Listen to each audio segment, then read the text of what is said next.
বলছেন আদিবাসীরা নাকি হাসছে, জঙ্গলমহল নাকি হাসছে। আমরা জানাতে চাই আদিবাসীরা হাসছে না, আদিবাসীরা ভালো নেই, আদিবাসীদের শিক্ষা থেকে বঞ্চিত করা হচ্ছে। মজার কথা হচ্ছে যে রাষ্ট্রপুঞ্জ যে আদিবাসী বা ইন্ডিজিনিয়াস পিপল যেটা বলছে সরকার বা রাষ্ট্র, আমাদের এখনো এই ইন্ডিজিনিয়াস পিপল বা আদিবাসী তকমা কিন্তু দেয়নি। ভারতবর্ষের রাষ্ট্রপতি এখনো 9 আগস্ট বিশ্ব আদিবাসী দিবসে আদিবাসীদের কিন্তু শুভেচ্ছা বার্তা দেয় না। রাষ্ট্র কি করছে? কিছু অর্থের বিনিময়ে চোখ কান বন্ধ করে হরিণ লুটের বাতাসার মতো যে কোনো নন ট্রাইব, ঘোষ হোক, বিশ্বাস হোক, মন্ডল হোক, কর্মকার হোক, সেন শর্মা হোক, মোহাম্মদ হোক, নাসরিন হোক, মাহাতো হোক, মুখোপাধ্যায় হোক, তাদেরকে এসটি সার্টিফিকেট বিলি দিচ্ছে। কারণ আদিবাসীদের হকের অধিকার নিয়ে কথা বলার কেউ নেই। আদিবাসীদের জন্য আদিবাসীদেরকে রাস্তায় নামতে হয়। ভূমি সম্প্রদায়ের ব্যক্তিবর্গরা মাহাতো পদবি ব্যবহার করে, তাহলে সুকুমার মাহাতো কি চালি এসটি? ভারতীয় আদিবাসী ভূমি সমাজ এবং পশ্চিমবঙ্গ আদিবাসী ভূমিজ মুন্ডা কল্যাণ সমিতির পক্ষ থেকে প্যাডে লিখিত আকারে জানানো হচ্ছে যে ভূমিজ সম্প্রদায়ের ব্যক্তিবর্গরা কখনোই মাহাতো পদবি ব্যবহার করে না। তাহলে যার জমির দলিলে পরিষ্কারভাবে চাষাকর্মী উল্লেখ হয়েছে, কি করে সেই ব্যক্তিটা পরপর দুবারের শাসক দলের পক্ষ থেকে এমএলএ হতে পারে? Welcome back to Santhali Thought. পরিবেশের মধ্যেও এত চরম ঠান্ডা এবং শৈত্যপ্রবাহের মধ্যে যে সারা রাজ্য থেকে দূর দূরান্ত থেকে ওই সুদূর আলিপুরদুয়ার থেকে শুরু করে, দার্জিলিং থেকে শুরু করে, দিনাজপুর, মালদা, মুর্শিদাবাদ থেকে শুরু করে, এইদিকে বীরভূম থেকে শুরু করে জঙ্গলমহল এলাকা, পুরুলিয়া, বাঁকুড়া, 2 মেদিনীপুর, ঝাড়গ্রাম এবং আমাদের এই দক্ষিণের নদিয়া থেকে শুরু করে 2 24 পরগনা থেকে শুরু করে যে সকল আদিবাসী প্রেমী বা আদিবাসী দরদি বাবারা, মায়েরা এসেছেন, দাদারা, দিদিরা এসেছেন, সকলকেই আমার অন্তরের শ্রদ্ধা এবং মানব জোহার। এরই সঙ্গে যারা মঞ্চে আছেন, ইউফার কনভেনার এবং জয়েন্ট কনভেনারগণ এবং সঞ্চালকগণ, আপনাদেরকেও আডিয়ারমা সারহা আর হুল মিলিয়ান জোহার। দেখুন, আদিবাসীদের উপরে কিন্তু অত্যাচার এবং বঞ্চনার অন্ত নেই। দিদি তাও বলছেন আদিবাসীরা নাকি হাসছে, জঙ্গলমহল নাকি হাসছে। আজ আমরা এই কলকাতা রানী রাসমণি রোডে যে জমায়েত হয়েছি, হাজারে হাজারে মানুষজন যে জমায়েত হয়েছি, আমরা জানাতে চাই আদিবাসীরা হাসছে না, আদিবাসীরা ভালো নেই, আদিবাসীদের শিক্ষা থেকে বঞ্চিত করা হচ্ছে, আদিবাসীদের জল জঙ্গল জমিনের অধিকার থেকে বঞ্চিত করা হচ্ছে, আদিবাসীদের বনাধিকার থেকে বঞ্চিত করা হচ্ছে, আদিবাসীদের জমি কেড়ে নেওয়া হচ্ছে, রাজ্য জুড়ে আদিবাসী নারীদের উপর অত্যাচার চালানো হচ্ছে। আদিবাসীরা আমরা ভালো নেই। আমরা জানি যে রামপুরহাটের 7ম শ্রেণীর যে আদিবাসী ছাত্রী কুইন্দি মেরু, তার উপরে কি হয়েছিল। আমরা জানি যে পুরুলিয়ার যে ছাত্রীবাস, যে হোস্টেল, সেখানে আদিবাসী মেয়েদের উপরে কিভাবে দিনের পর দিন শ্লীলতাহানি করা হয়েছে। রাষ্ট্র বা সরকার যে সমস্ত অর্থনৈতিক দিক থেকে দুর্বল যে আদিবাসী মানুষজন, তাদের এক প্রকার পশুদের মতো হুট খোলা যে ছোটা হাতি গাড়ি, সেই গাড়িগুলোতে গাদাগাদি করে চাপিয়ে নামকে রাস্তা খাবারের টিফিন দিয়ে তাদের বিভিন্ন সরকারি প্রোগ্রাম এবং রাজনৈতিক যে মঞ্চ, সেখানে আদিবাসীদেরকে নাচাচ্ছে। ভারতবর্ষ স্বাধীনতার 78 বছর পর এটা ভারতীয়দের লজ্জা। আমাকে যে স্পেসিফিক ইস্যু নিয়ে বলতে বলা হয়েছে সেটা হচ্ছে ফেক এসটি সার্টিফিকেট। একেবারে স্পেসিফিক ভাবে যদি বলি যে এসটি সার্টিফিকেট, এসটি কারা, এই পশ্চিমবঙ্গ বা ভারতবর্ষের এসটি কারা, যাদের আমরা বলবো যে এই 1965 লুকুর কমিটির যে format, primitive trait, distinct culture, shyness of contact with large geographical isolation এবং ব্যাকওয়ার্ডনেস, এই মৌলিক কিছু বৈশিষ্ট্য যাদের থাকবে তাদেরকে আমরা বলবো এসটি বা আদিবাসী। এখানে মজার বিষয়ে বক্তব্য তো আমি বললাম যে এসটি বা আদিবাসী, শিডিউল ট্রাইব। মজার কথা হচ্ছে যে রাষ্ট্রপুঞ্জ যে আদিবাসী বা ইন্ডিজিনিয়াস পিপল যেটা বলছে সরকার বা রাষ্ট্র, আমাদের এখনো এই ইন্ডিজিনিয়াস পিপল বা আদিবাসী তকমা কিন্তু দেয়নি। ভারতবর্ষের রাষ্ট্রপতি এখনো 9 আগস্ট বিশ্ব আদিবাসী দিবসে আদিবাসীদের কিন্তু শুভেচ্ছা বার্তা দেয় না। কাজেই আমাদের আদিবাসীদের এখনো আদিবাসী হয়ে ওঠা হয়নি, আমাদের কনফাইন করা হচ্ছে।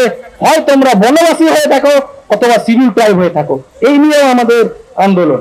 এই যে যে 5টা ক্রাইটেরিয়া বলা হলো, যে ক্রাইটেরিয়া গুলো বর্তমানে পশ্চিমবঙ্গের 40টি সম্প্রদায়কে আদিবাসী তালিকায় এনলিস্টেড করা হয়েছে, তাদের জন্য বিশেষ কিছু সুবিধা দেওয়া হয়েছে।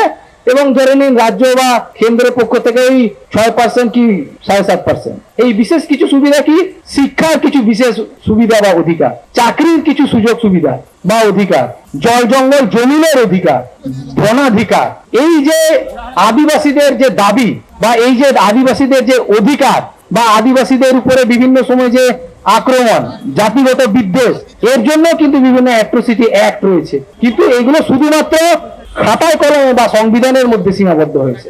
তার জন্য আজ আমাদের রাস্তায় নামতে হয়েছে। আর এই যে যে সমস্ত অধিকারগুলো বলা হলো যে শুধুমাত্র আদিবাসীদের জন্য, সেগুলো এবারে যারা নন ট্রাইব তারা কিন্তু রাষ্ট্রীয় মদতে বা যেন তেন প্রকারেণ এসটি সার্টিফিকেট দখল করে এই যে আদিবাসীদের শিক্ষার অধিকার, চাকরির অধিকার, জনপ্রতিনিধিমূলক অধিকার, জয় জঙ্গল জমিনের অধিকার, বনাধিকার অধিকার, এই অধিকারগুলোকে কিন্তু ছিনিয়ে নিচ্ছে।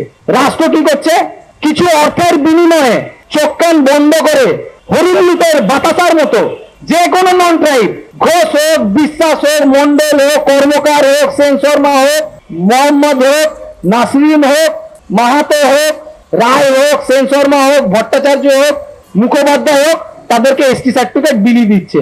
স হোক, সা হোক, যেই কেউ হোক না কেন, কারণ আদিবাসীদের হকের অধিকার নিয়ে কথা বলার কেউ নেই। আদিবাসীদের জন্য আদিবাসীদেরকে রাস্তায় নামতে হয়।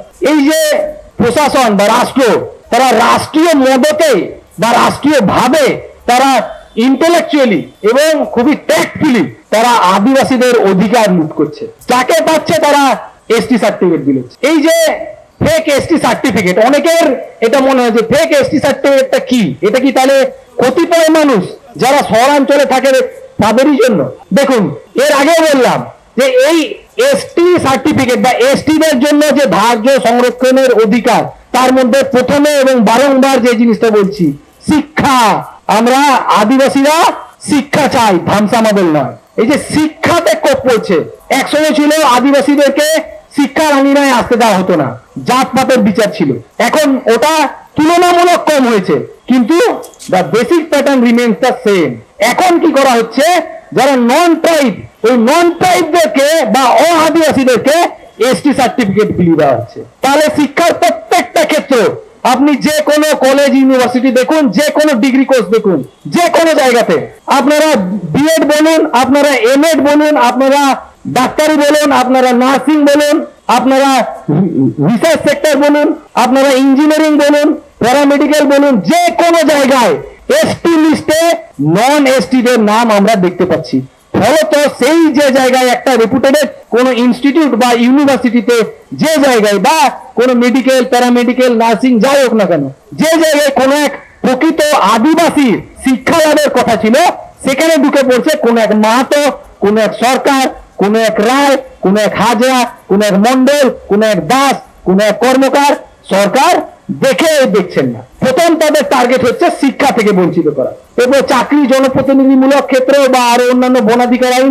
আর শিক্ষার যে ইস্যুতে বারবার আমি আওয়াজ তুলতে চাইছি, কারণ যে কোনো জাতি, আমরা যতই আন্দোলন করি না কেন, যাই আমরা চিৎকার করি না কেন, আমরা আদিবাসীদেরকে যদি প্রকৃত শিক্ষায় শিক্ষিত করে উঠতে না পারি, এই এত কিছু ব্যানার, ফ্লেক্স, মাইক, পতাকা, তার কোনো মূল্য থাকে না। অথচ এই শিক্ষাটাই কিন্তু কোপ পড়েছে। সে পুরুলিয়াতেই 120-টির বেশি আদিবাসী হোস্টেলকে কিন্তু বন্ধ করে দিয়েছে, আর অন্যান্য জঙ্গলমহলের অন্যান্য জেলার আরো 100 আদিবাসী হোস্টেলগুলো বন্ধ। আপনারা ভাবতে থাকুন, একটা অত্যন্ত গুরুত্বপূর্ণ জায়গা, ডাক্তারি পড়ুয়া। আমরা তো চাই আদিবাসী, আমরা যারা চাই, যাদের আমাদেরও এই দেশের প্রতি একটা কন্ট্রিবিউশনের ভাগিদারি থাকে, এই ডাক্তারি যে পড়ার জন্য যে পরীক্ষা, নিট 2025 যেটা আমরা দেখছি, 47 জনকে আমরা পেয়েছি যারা নন এসটি, এসটি তালিকায় এনলিস্টেড হয়েছে। সাও, স, গুপ্তা, কুমার, ভর্মা, শর্মা, মাহাতো, রায়, মন্ডল ভর্তি। সরকার কানা? আর নাকি যারা মেন স্ট্রিমের মিডিয়া ওনারা কানা? আর নাকি যারা আমাদের আদিবাসী এমএলএ এমপি তারা কানা? আমরা সবাই জানি যে ওনারা কানা, কালা, বোবা। তাহলে ধরুন, এই যে সেফ 2025-এর নিটের কথা বললাম 47 জন, একই রকম 2024-এ তাই, 2023-এ তাই, 2022-এ তাই, প্রত্যেক বছর যদি গড়পড়তা হিসাব করা হয় প্রত্যেক বছর আমরা 100 জনের বেশি আমরা কম আদিবাসী ডাক্তারকে আমরা প্রডিউস করছি। দুঃখজনক ব্যাপার। এই বিষয়ে ইতিমধ্যে আমাদের পশ্চিমবঙ্গ আদিবাসী কল্যাণ সমিতির পক্ষ থেকে আমরা হাইকোর্টে কেস লড়ছি। খুব কেঁদে কুটে তারা বলেছে যে জানাব এখনো পর্যন্ত এই 47 জনের মধ্যে 7 জনকে আমরা ফেক বলে ধরছি। আমরা জানি এই 47 জনের মধ্যে 47 জনই যারা আছে তারা ফেক। এই 2023-এর যে নিট, এইখানে একটা অত্যন্ত ইন্টারেস্টিং ঘটনা আছে। পরমব্রত রায়, আপনারা সকলেই শুনুন এবং ভিডিও রেকর্ডিং করে এই বার্তা ছড়িয়ে দিন। পরমব্রত রায়ের একটা কেস আমি বলি, যেটা 2023-এর নিটের ইস্যু।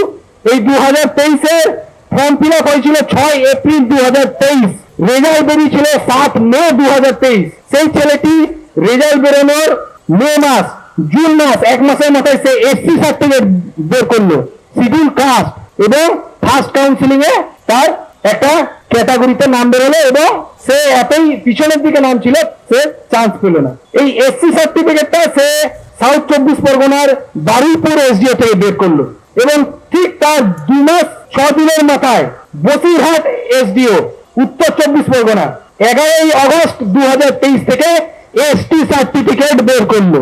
তাহলে পরমব্রত রায় 5 জুন 2023 বারুইপুর থেকে এসসি সার্টিফিকেট, আর 11 আগস্ট 2023 বসিরহাট থেকে এসটি সার্টিফিকেট বের করলো। সার্টিফিকেটটা বের করলো 11 আগস্ট 2023 ঠিক 10 দিনের মাথায়, অর্থাৎ 21 আগস্ট 2023 ছিল নিটের সেকেন্ড কাউন্সিলিং। রাষ্ট্রের নেক্সাসটা দেখুন। কেউ সার্টিফিকেট তো যাই হোক, সে যা কিছু পদে রকম দিয়ে সে সার্টিফিকেট বের করুক না কেন, তার সেকেন্ড কাউন্সিলিং এ তার নামের তালিকা বেরোলে এসটি লিস্টে। পরমব্রত রায় যে কিনা fake ST, diamond Harbour medical কলেজে সে ডাক্তারি পড়ার সুযোগ পেল এসটি কোটাতে। কারা বঞ্চিত হলো? কারা বঞ্চিত হলো? এইভাবে এই নেক্সাস গুলো চলছে। এনসিএসটি থেকে শুরু করে, নিট থেকে শুরু করে, রাজ্যপাল, মুখ্যমন্ত্রী, এমন কোন জায়গা নেই যে এই বিষয়টা জানানো হয়নি। এমন কোন ডিএম, কোন এসডিও বাকি নেই, এমন কোন মেডিকেল ইনস্টিটিউট বাকি নেই যে এই বিষয়গুলো জানানো হয়নি। কিন্তু এই বিষয়গুলো সরকার বা রাষ্ট্র বা গোটা সমাজ ব্যবস্থা, গোটা এই সিস্টেমটা, এই যারা নন ট্রাইব আদিবাসী, তাদেরকে বাঁচানোর জন্য উঠে পড়ে লেগেছে। যদিও আমরা শরণ্যা মন্ডল হোক, জুহি কোলে হোক, অনিক বড়ুয়া হোক বা সৌমিতা মাহাতো হোক, এদের এসটি সার্টিফিকেট বাতিল করেছি।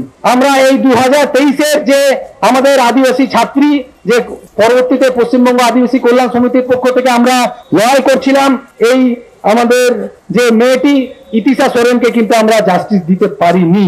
ইতিশা সোরেনকে রাষ্ট্র জাস্টিস দিতে পারেনি। এ তো গেল শিক্ষার কথা। এবারে আসি চাকরির কথা। চাকরির তো চতুর্দিকে হাহাকার। Ujjwal Mahato 2016 SLST upper primary, Bankura খাতা থেকে যে কুর্মী সম্প্রদায়ের ব্যক্তি উজ্জ্বল মাহাতো, সে ওবিসি সার্টিফিকেট বের করেছে। আর সে এই এসএলএসটি করবে বলে সে পশ্চিম বর্ধমানের আসানসোল থেকে ভূমিজ লিখে এসটি সার্টিফিকেট বের করেছে। কুর্মী মাহাতোদের খুব শখ জাগে এসটি হওয়ার। তো এই যে একই ব্যক্তির যে ডবল এসটি সার্টিফিকেট, এই ডবল এসটি সার্টিফিকেট রাষ্ট্রীয় মদত ছাড়া সম্ভব নয়। কথা ছিল ডবল চাকরির, হয়েছে ডবল এসটি সার্টিফিকেট। আপনারা দেখুন যে আরেকটা চাকরি, যেটা এসএলএসটি সেকেন্ড এসএলএসটি 2025 এর যে চাকরি, নবম দশমে আমরা দেখলাম 135 জনের বেশি নন এসটি কোটাতে চাকরি পাচ্ছে। 135 জনের বেশি। এবং একাদশ, দ্বাদশ, 11-12 এই যেটা রিসেন্ট যেটা হলো, সেখানে 80 জনের বেশি নন এসটি কোটাতে চাকরি পাচ্ছে। এই হচ্ছে আমাদের অবস্থা। আরো কিছুদিন আগে আমরা দেখলাম যে মিসলেনিয়াস কলকাতা পুলিশ, একই সঙ্গে আমরা দেখলাম যে medical officer, general duty medical অফিসারে 8 জন, চৌধুরী, মাহাতো থেকে শুরু করে আরো অন্যান্য যে সমস্ত নন এসটি, তাদেরকে এনলিস্টেড হতে দেখলাম। শালবনির এমএলএ শ্রীকান্ত মাহাতো নিজেই বলছেন, এই আমাদের কর্মীরাই, আমাদের মাহাতো কর্মীরাই যারা সোনারপুর থেকে 24 পরগনায় এসে বসবাস করে, তারা ভূমিজ লিখে বলে এসটি সার্টিফিকেট পায়। আর যারা উত্তর দিনাজপুর, দক্ষিণ দিনাজপুরে বসবাস করে, তারা বেদিয়া লিখে বলে এসটি সার্টিফিকেট পায়। এটা কোনো পাড়ার পল্টুরা বিল্টুরা নয়। বর্তমান শাসক দলের যিনি এমএলএ শ্রীকান্ত মাহাতো, এই শ্রীকান্ত মাহাতো এই কথাটা বলছে। তাহলে আমরা দেখছি যারা ক্ষত্রিয় কর্মী, তারা কখনো ভূমিজ লিখে, কখনো বিডিয়া লিখে, কখনো মালি লিখে, কখনো সান্তাল লিখে, কখনো কোয়া লিখে, যা পাচ্ছে একটা সাবকাস্ট ব্যবহার করছে এবং এসটি সার্টিফিকেট তুলে নিচ্ছে। আপনাদের জ্ঞাতার্থে জানিয়ে রাখি, আপনাদের মনে হচ্ছে যে যা খুশি তাই হয়তো বলছি, বারুইপুরের 18 থেকে 24 জনের পরিবার টাইটেল হচ্ছে মাহাতো, সান্তাল সাবকাস্ট লিখে এসটি সার্টিফিকেট নিচ্ছে। আপনারা বলেন যারা সান্তাল সম্প্রদায় থেকে এসেছেন, সান্তাল সম্প্রদায়ের ব্যক্তিবর্গদের মাহাতো পদবি হয়? জনে বলুন হয়? তাহলে কিভাবে বারুইপুরে 18 থেকে 24 জনের পরিবার সান্তাল সাবকাস্ট লিখে এসটি সার্টিফিকেট নিল, যাদের প্রত্যেকের টাইটেল লেখা আছে মাহাতো? এবং আপনারা আশ্চর্য হবেন, আমরা পশ্চিমবঙ্গ আদিবাসী কল্যাণ সমিতি এবং ইউপার পক্ষ থেকে 15 বারের বেশি আমরা ডেপুটেশন দিয়েছি, কিন্তু আমরা দেখেছি যে তাদের এসটি সার্টিফিকেট গুলো বাতিল করা হয়নি। আর একটা অত্যন্ত গুরুত্বপূর্ণ জিনিস আমি একেবারে 2-3 মিনিটের মধ্যে সমাপ্ত করছি। সন্দেশখালী 123 কনস্টিটিউয়েন্সির দুবারের বিধায়ক, শাসক দলের বিধায়ক সুকুমার মাহাতো, যারা ভূমিজ সম্প্রদায় থেকে এসেছেন একটু দয়া করে বলবেন তো, ভূমিজ সম্প্রদায়ের ব্যক্তিবর্গরা কি মাহাতো পদবি ব্যবহার করে? ভূমিজ সম্প্রদায়ের ব্যক্তিবর্গরা মাহাতো পদবি ব্যবহার করে? তাহলে সুকুমার মাহাতো কি জালি এসটি? ভারতীয় আদিবাসী ভূমি সমাজ এবং পশ্চিমবঙ্গ আদিবাসী ভূমিজ মুন্ডা কল্যাণ সমিতির পক্ষ থেকে প্যাডে লিখিত আকারে জানানো হচ্ছে যে ভূমিজ সম্প্রদায়ের ব্যক্তিবর্গরা কখনোই মাহাতো পদবি ব্যবহার করে না। তাহলে যার জমির দলিলে পরিষ্কারভাবে চাষাকর্মী উল্লেখ হয়েছে, কি করে সেই ব্যক্তিটা পরপর দুবারের শাসক দলের পক্ষ থেকে এমএলএ হতে পারে? আপনারা তাহলে দেখতে পাচ্ছেন যে নেক্সাসের লেভেলটা কি। কাজেই আমাদের একেবারে প্রথমেই যে দাবি, যে যারা নন ট্রাইব, যারা আদিবাসী, আদিবাসীদের ইতিহাস বিকৃতির মাধ্যমে রাজনৈতিক মদতে যে এসটি তালিকায় যে অন্তর্ভুক্ত হতে চাইছে, এই বিষয়টা যদি হয়, আদিবাসীরা আমরা কিন্তু ছেড়ে কথা বলবো না। রাষ্ট্র বা সরকার যদি কোনোভাবে যে ডিফর্ম যদি সিআরআই এর পক্ষ থেকে যদি জাস্টিফিকেশন পাঠায়, তাহলে আমাদের আদিবাসীদের পক্ষ থেকে নো ভোট টু টিএমসি আমরা ঘোষণা করবই করব। এরই সঙ্গে যে সমস্ত ছদ্ম আদিবাসী সংগঠন আছে, যে আদিবাসী বন্ধ আদিবাসী হোস্টেল থাকা সত্ত্বেও কোনো রকমের আওয়াজ তুলছে না, কোনো ধরনের নবম দশমে সান্তালি মিডিয়ামের নিয়োগ হচ্ছে না, তাও আওয়াজ তুলছে না, আমাদের ফেক এসটি সার্টিফিকেটে রমরম করছে, তাও আওয়াজ তুলছে না, আমাদের আদিবাসীদের থেকে উচ্ছেদ করছে, তাও আওয়াজ তুলছে না, তাদেরকেও আমরা চরম হুঁশিয়ারি দিতে চাই। সকলকে আমার সঙ্গে সঙ্গে আওয়াজ তোলার জন্য অনুরোধ করছি। কয়লা চুরি, চাকরি চুরি, রাজ্য জুড়ে জাতি চুরি মানছি না, মানবো না, মানছি না, মানবো না। কয়লা চুরি, চাকরি চুরি, রাজ্য জুড়ে জাতি চুরি মানছি না, মানবো না, মানছি না, মানবো না। জঙ্গলমহলে ক্ষত্র কর্মীদেরা কোন জাতিতে ভূমি করা প্রশাসন জবাব দাও, জবাব চাই, জবাব দাও। জঙ্গলমহলের ক্ষত্র কর্মীদেরা কোন জাতিতে ভূমি করা প্রশাসন জবাব দাও, জবাব চাই, জবাব দাও। নন ট্রাইবিদের এসটি সার্টিফিকেট দেওয়া হচ্ছে কিসের স্বার্থে? মুখ্যমন্ত্রী জবাব দাও, জবাব চাই, জবাব দাও। নন ট্রাইবের এসটি সার্টিফিকেট দেওয়া হচ্ছে কিসের স্বার্থে? মুখ্যমন্ত্রী জবাব দাও, জবাব চাই, জবাব দাও। ফেক এসটি সার্টিফিকেট বাতিলের জন্য তদন্ত কমিশন করতে হবে, করতে হবে, করতে হবে। জোহার সানাকো। আর একবার দীর্ঘ সময় ধরে আমার আলোচনা শোনার জন্য এবং প্রতীক্ষার সঙ্গে আমাদের সঙ্গে থাকার জন্য সকলকে আয়মা সারহা, ফুলগুলাম জোহার। জোহার সানাকো।